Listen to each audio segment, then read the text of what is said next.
पालघर जिल्ह्यातील तारापूर एमआयडीसी पुन्हा एकदा धोक्याच्या छायेत। डी झोन मधील भगेरिया केमिकल्स या रासायनिक कंपनीत दुपारी ओलियम वायूची गळती झाल्यानं परिसरात एकच खळबळ उडाली आहे। तारापूर एमआयडीसी भोपाळच्या मार्गावर तर नाही ना, अशी चर्चा सध्या सुरू आहे। दुपारी 2 ते 2:15 दरम्यान ही गळती सुरू झाली आणि काही वेळातच वायू परिणाम 1 ते 1.5 किलोमीटर पर्यंत जाणवू लागला। ओलियम हवेच्या संपर्कात आल्यावर सल्फर डायऑक्साईड सह इतर सल्फर ऑक्साईड तयार होतात। त्यामुळे डोळ्यांची जळजळ, घशात खवखव, श्वास घेण्यास त्रास अशी लक्षणे कामगार आणि नागरिकांना जाणवू लागले। वाऱ्याची दिशा पश्चिमेकडून पूर्वेकडे असल्याने वायूचा फैलाव अधिक वाढल्याची प्राथमिक माहिती समोर येत आहे।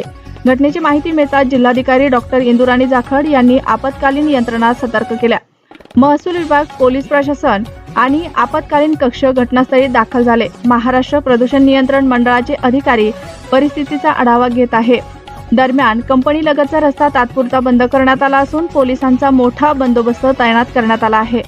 महाराष्ट्र औद्योगिक विकास महामंडळाच्या अग्निशमन दलाकडून गळती रोखण्यासाठी प्रयत्न सुरू आहेत। मात्र वारंवार घडणाऱ्या अशा घटनांमुळे तारापूर एमआयडीसी भोपाळच्या मार्गावर तर नाही ना, असा संतप्त सवाल स्थानिक नागरिक उपस्थित करत आहेत। प्रशासनाने तातडीने कठोर कारवाई करावी आणि भविष्यात अशा घटना टाळण्यासाठी कायमस्वरूपी उपाययोजना कराव्यात, अशी मागणी जोर धरत आहे।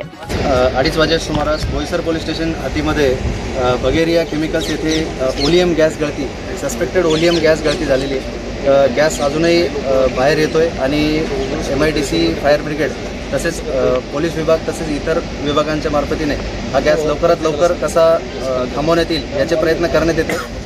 पोलीस आणि जिल्हा प्रशासनाकडून नागरिकांना विनंती करण्यात येते की आपण हे जे काही गॅस लीक होतोय ह्या दिशेने, त्यापासून वाऱ्याच्या विरुद्ध दिशेने आपण प्रवास करावा।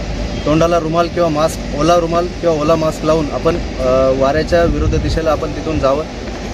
विरुद्ध दिशेला जात असताना घाई किंवा धावपळ करू नये, त्यातून कुठला अपघात होण्याची